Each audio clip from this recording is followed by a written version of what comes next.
오늘은 참 의미가 많은 날입니다. 3월을 시작하는 첫날, 또 첫 주일을 우리는 맞이합니다. 그리고 예수님 십자가를 지시기까지 우리를 사랑해 주신 그 고난, 그 죽음을 묵상하며 우리는 경건하게 보내고 있는 사순절 둘째 주일입니다.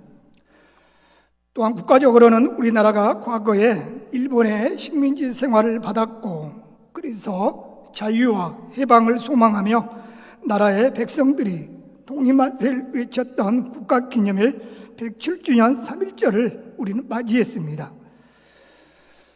뿐일까요? 이제 새롭게 꽃피는 봄이 올 것이라는 기대, 그리고 우리 학생들 또 학교들 새학년 새학기를 새롭게 출발하는 의미가 담겨져 있는 달의 첫날이기도 합니다.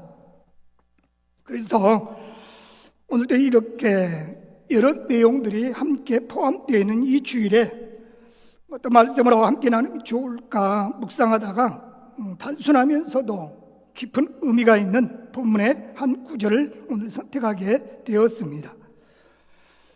오늘 우리가 읽은 이 본문의 말씀, 우리가 자주 읽고 들었던 말씀 구절 중에 한 구절입니다. 제가 다시 한번 읽어드리겠습니다. 예수께서 제자들에게 이르시되 누구든지 나를 따라오려거든 자기를 부인하고 자기 십자가를 지고 나를 따를 것이니라. 아멘. 여러분, 예수님 이 말씀을 하시게 된 이유는 갑자기 제자들에게 하신 말씀이 아니라 오늘 본문의 앞단락에서 벌어졌던 사건에 대한 예수님의 또 하나의 결론의 말씀입니다. 앞단락 본문의 말씀 마태복음 16장 13절에서 23절까지의 내용을 간단히 정리하면 예수님 제자들에게 묻습니다. 얘들아, 사람들이 나를 누구라고 하느냐? 라고 이런 질문을 합니다. 이때 제자들이 답변을 하죠. 예수님, 사람들은 예수님을 세례 요한, 또 어떤 사람은 엘리야, 또 어떤 사람들은 예수님을 선지자 중에 한 사람이라고 합니다. 라고 이런 답변을 했습니다. 그랬더니 예수님, 그러면 너희들은 나를 누구라 하느냐? 이런 질문을 합니다. 이때 베드로는 답변을 하죠. 우리가 잘 알고 있고 암송하는 구절, 주는 그리스도시요 살아계신 하나님의 아들이십니다. 참 멋진 신앙의 고백을 합니다. 얼마나 예수님이 기쁘셨던지 반석에 내 교회를 세우겠다, 천국문의 열쇠를 주겠다, 이런 말씀을 주셨습니다. 그런데 이 말씀을 마치고 나자 예수님 처음으로 이제 예수님이 고난을 받고 죽음을 당하고 부활할 것이다, 이 이야기를 첫 번째 꺼냅니다. 그랬더니 조금 전에 엄청난 말씀이 축복을 받았던 베드로가 대뜸 이야기합니다. 그럴 수 없습니다. 안 됩니다. 어떻게 그럴 수가 있나요? 이 이야기를 들은 예수님 다시금 베드로에게 이야기를 합니다. 사탄아, 내 뒤로 물러가라. 너는 나를 넘어지게 하는 자다. 내가 하나님의 일을 생각하지 않고 사람의 일을 생각했다라고 하는 이 말씀을 또 들려줍니다. 그리고 나서 예수님 오늘 본문의 말씀을 시작합니다. 예수님께서 왜 본문의 구절을 가지고 지금 예수님을 따르고 있는 이 12 제자들에게 하셨을까요? 예수님을 따르지 않냐고 예수님의 말씀만 들었다고 하는 그 무리들을 향해 이 말씀을 주시는 것이 아니라 예수님과 함께 지금까지 그래도 동행했고 함께 먹고 마셨던 이 제자들에게 예수님 이 말씀을 하셨습니다. 이 말씀을 여러분 많이 묵상하셨죠? 많이 들으셨고 알고 계실 거라고 믿습니다. 여러분 속으로 지금 답변하고 있는 말씀이 또 맞을 수도 있고요. 제자들은 예수님으로부터 영광을 원하지만 십자가는 원하지 않았다는 것을 예수님은 아셨기에 나는 십자가의 길을 간다. 그리고 나를 따르려면 너희도 그 길을 가야 한다. 라고 말씀하십니다. 사랑하는 성도 여러분, 어쩌면 우리도 제자들과 다른 점이 무엇이 있을까요? 은혜 받고 싶죠? 축복 원하잖아요. 그러면서도 우리는 희생은 피하고 싶습니다. 고난은 멀리하고 싶어요. 똑같은 우리의 모습과 제자들의 모습과 크게 다를 바가 없습니다. 본문의 말씀을 묵상하면서 우리는 예수님이 원하는 제자 되기 위해서 오늘도 우리는 어떤 길을 걸어가야 예수님이 원하는 참된 제자일까라고 하는 질문을 하면서 함께 말씀을 나누고자 합니다. 첫째로 예수님이 원하는 제자의 첫 번째 길은 바로 자기를 부인해야 합니다. 우리 24절에 시작합니다. 이 예수께서 제자들에게 이르시되 누구든지 나를 따라오려거든 자기를 부인하고 라고 말씀합니다. 예수님은 제자들에게 예수님을 따르는 데 있어서 가장 먼저는 자기 부인이라고 우선순위를 둡니다. 여러분, 예수님을 따르는 데 있어서 두 번째인 자기 십자가보다 자기 부인이 먼저임을 예수님은 강조를 합니다. 왜요? 예수님은 자기 부인이 가장 먼저 주님을 따르는 데 있어서 첫 번째 길이라고 할 수 있었던 이유는 자기 자신을 부인하지 않으면 절대로 예수님을 따를 수 없기 때문입니다. 여러분, 예수님을 따른다는 거 단순히 뒤에서 종종 따라가는 것이 아닙니다. 여기서 예수님을 따라간다는 것은 내 주도권을 예수님께 완전히 넘기는 것을 말하고 있습니다. 그런데요, 문제는 우리의 본성이 그렇지 않다는 것이지요. 나는 내 생각이 옳다고 믿기도 하고요. 우리들은 내 감정이 기준이 될 때도 있고요. 나는 내 이익을 먼저 계산하기도 합니다. 그러다 보면 이 상태로 예수님을 따르는 것이 아니라 죄송하지만 예수님을 이용하는 것이라고 할 수 있습니다. 그뿐일까요? 요즘 우리의 사람들 모두 생각해 보십시오. 다 자기를 인정해 달라고 합니다. 자기를 알아달라고 합니다. 자기를 대접해 달라고 합니다. 내 기분을 맞춰 달라고 합니다. 내 뜻을 존중해 달라고 합니다. 요구하는 것 너무 많습니다. 그러나 예수님은 반대로 뭐라고 합니까? 자기를 죽이라고 합니다. 자기 자아를 내려놓으라고 합니다. 포기하라고 합니다. 철저히 자기가 깨어져야 한다고 말합니다. 마지막에 예수 그리스도와 함께 십자가에 완전히 죽어야 한다라고까지 말합니다. 이 말씀을 그대로 실천한 사도 바울의 신앙 고백을 오늘도 우리는 보기를 원합니다. 갈라디아서 2장 20절은 이렇게 이야기를 합니다. 내가 그리스도와 함께 십자가에 못 박혔나니 그러즉 이제는 내가 사는 것이 아니요 오직 내 안에 그리스도께서 사신 것이라. 이제 내가 육체 가운데 사는 것은 나를 사랑하사 나를 위하여 자기 자신을 버리신 하나님의 아들을 믿는 믿음 안에서 사는 것이라. 아멘. 여러분, 예수님 자기를 부인하라고 했다고 해서 자기를 미워하라고, 가치가 없다고 이렇게 잘못 해석하는 경우가 있는데 결코 그런 의미는 아닙니다.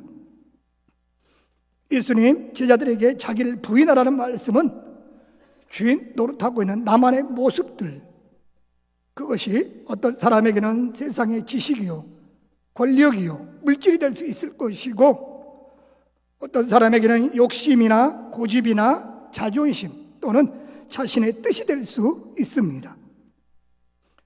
좀 더 쉽게 말하면 내가 중심이 아니라 내 안에 계시는, 내가 오늘도 믿고 고백하고 찬송하고 있는 예수 그리스도가 중심이 되어야만이 자기 부인의 삶을 살 수 있다는 말씀입니다. 성경에 나오는 수많은 인물들 가운데 자기 부인을 잘했던 인물들이 참 많습니다. 저는 그 중에 한 사람을 다윗이라고 생각합니다. 왕으로 기름 부음을 사무엘 통하여 받았지만 때를 기다릴 줄 아는 사람이었습니다. 사무엘상 24장을 보면은 다윗은 이미 사무엘을 통하여 기름 부음을 받았습니다. 그렇지만 사울은 여전히 다윗을 죽이려고 쫓아다닙니다. 그런데 정말 기회가 되었습니다. 사울이 동굴 안에 들어오게 되었고 다윗을 죽일 수 있는 기회를 맞이합니다. 이때 다윗을 따라왔던 수많은 사람들이 다윗에게 그런 이야기를 합니다. 다윗 왕이요, 하나님이 정말 다윗 왕을 사랑하고 계십니다. 지금 이 은혜를 주셔서 이 기회를 놓치지 마십시오.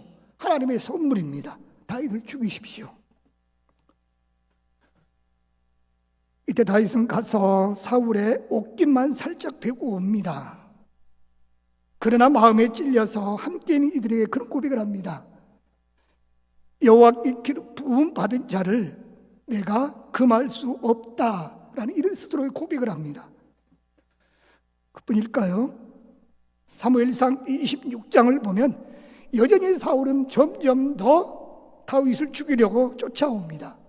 포위망을 더 좁혀오게 되잖아요. 이때 또 다윗은 다윗의 군대장관이었다는 요압의 동생 아비새를 데리고 밤중에 사울이 있는 진영으로 내려갑니다. 얼마나 깊이 잡들었든지 모두가 잡들고 있을 때 다윗과 함께 갔던 아비새가 그런 이야기를 다윗에게 합니다. 다윗 왕이시여, 내 창으로 한 번에 이 사울을 죽일 수 있습니다. 말 한마디 허락만 해주십시오. 그러면 단번에 죽이겠습니다. 그렇지만 다윗이 어떻게 할까요? 사울의 머리 곁에 있던 창과 물병만 조용히 가지고 나와버립니다. 여러분, 다윗은 당장 왕이 될 수 있는 기회를 내려놓습니다. 아니, 지금 사울을 살려두면은 또 언제까지 도망 다녀야 되고, 언제까지 자기 자신만 도망 다니는 신세가 아니라 자기와 함께 있던 수많은 사람들 함께 고통을 당해야 되는데 언제까지 해야 할지 모릅니다. 그럼에도 불구하고 다윗은 그 모든 것을 감수합니다. 왕의 자리를 아직 내려놓습니다. 자신의 권리를 행사하지 않았습니다. 그리고 하나님의 때를 기다립니다. 여러분, 자기를 부인한다는 건 이처럼 내가 할 수 있어도 하나님의 방법을 선택하는 것입니다. 사랑하는 성도 여러분, 예수님의 제자가 되는 길이 무엇인지를 오늘 또 우리에게 분명히 말씀합니다. 바라기는 나를 부인하는 삶을 위해서 오늘 또 끊임없이 노력하시고, 그래서 나는 죽고 오직 내 안에 예수 그리스도만이 살아 역사하는, 예수 그리스도만이 삶의 주인 되는 저와 여러분이 될 수 있기를 주님의 이름으로 축복합니다. 두 번째는 예수님을 따르는 제자의 모습은, 제자의 길이 뭘까요? 자기 십자가를 지라 합니다. 24절 기도 말씀하죠. 이에 예수께서 제자들에게 이르시되 누구든지 나를 따라오려거든 자기를 부인하고 자기 십자가를 지고 라고 말씀합니다. 예수님은 제자들에게 제자의 길 두 번째를 자기 십자가라고 표현을 했습니다. 왜 예수님은 자기 십자가를 지라고 하셨을까요? 예수님은 자기를 부인했다면 부인한 모습에 대한 반드시 대가가 따르기 때문에 자기 십자가를 지라고 하셨습니다. 다시 말씀드리면 자기를 부인하는 것은 자신의 결단으로 할 수 있습니다.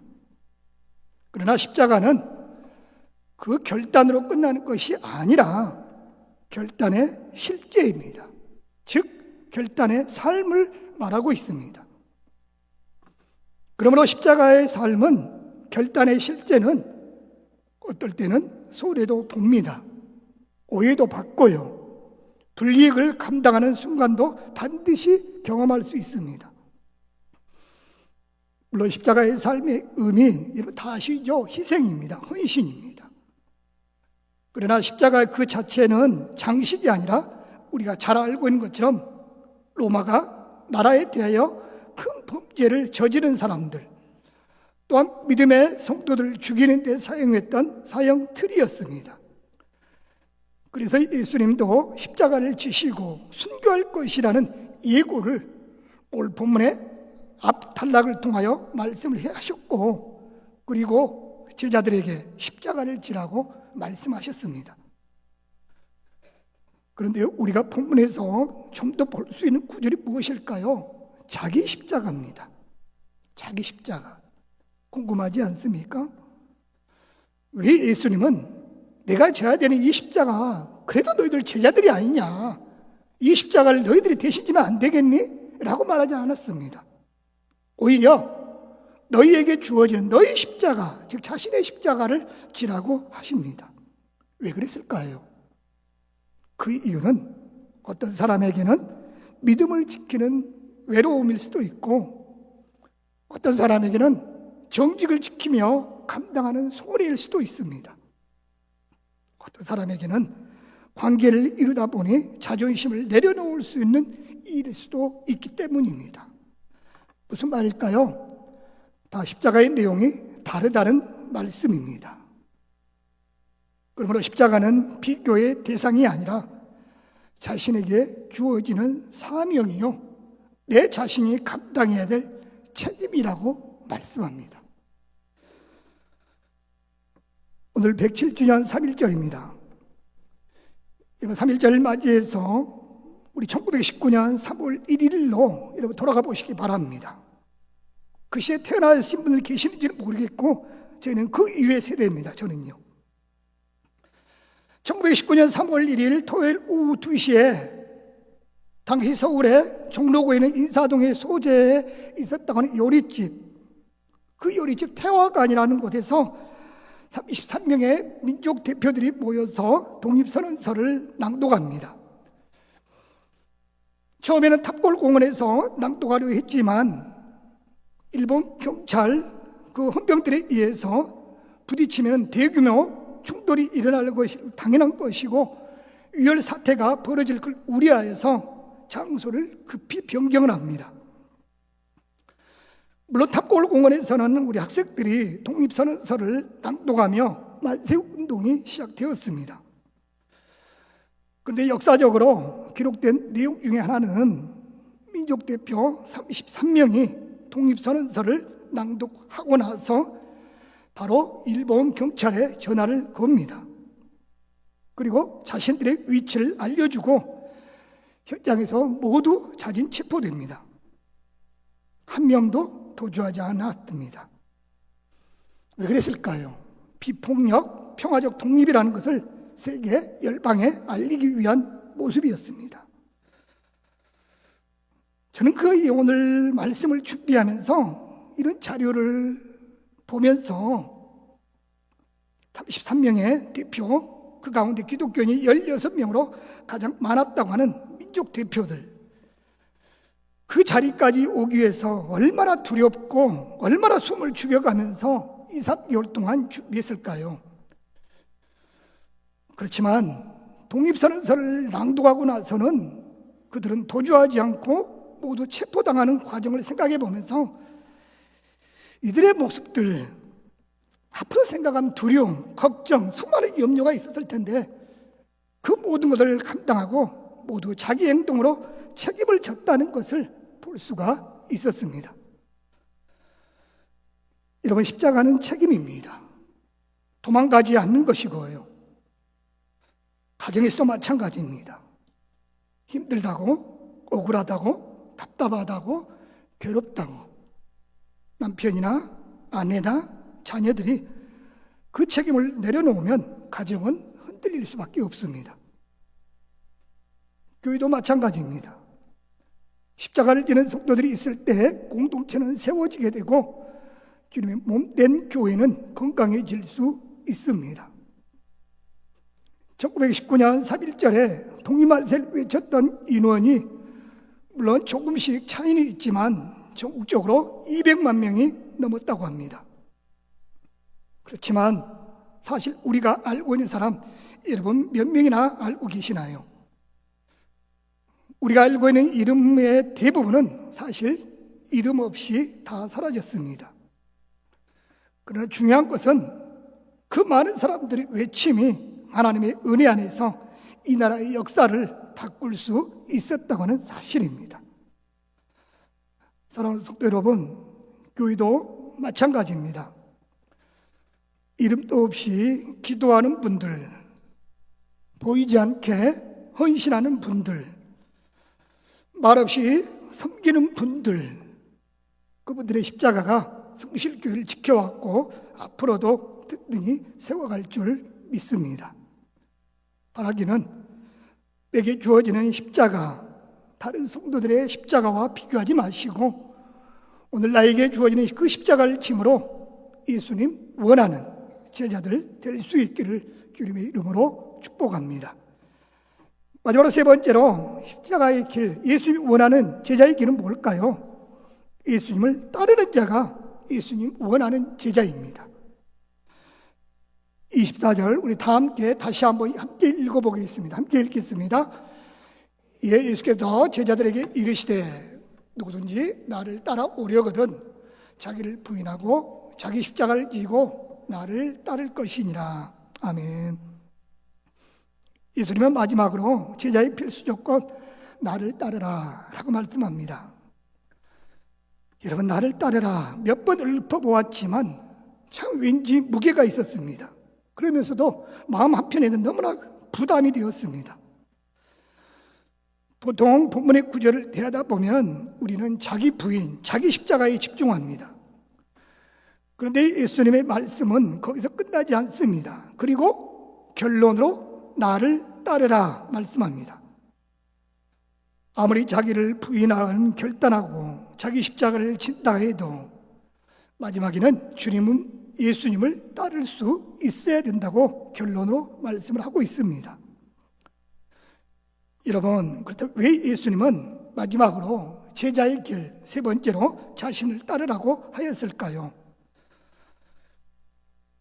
제자는 교리를 따르는 사람이 아니라 예수님을 따르는 사람입니다. 예수님은 말씀을 수없이 가르쳤지만 가르치신 후에 내 가르침을 연구해라 이런 이야기는 하지 않으셨습니다. 오늘날 수많은 신앙의 서적들을 통해서 우리는 예수님을 드러내는 책들이 있지만 그런 책들을 붙들라 하지 않으셨습니다. 물론 참고를 할 수 있겠지요. 오히려 신앙 서적을 읽더라도 그렇지만 주님은 결론은 뭘까요? 나를 따르라 라는 말씀입니다. 기독교 신앙의 중심은 사상이 아니라 하나님께서 인간의 몸을 입고 이 땅에 오신 예수 그리스도입니다. 우리는 종종 신앙을 습관으로, 전통으로, 종교 활동으로 생각하거나 이해하는 모습들이 참 많습니다. 그러나 제자는 예배만 드리는 사람이 아니라 예수님의 발자취를 따라 걷는 사람이 진정한 예수님의 제자입니다. 여러분, 자신에게 질문해 보십시오. 나는 교회를 따르고 있습니까? 사람을 따르고 있습니까? 아니면 정말 예수님을 따르고 계십니까? 따르면 방향 전환이 있습니다. 따른다는 것은 내가 가던 길 멈추고 그분이 가는 방향으로 방향을 바꾸는 것입니다.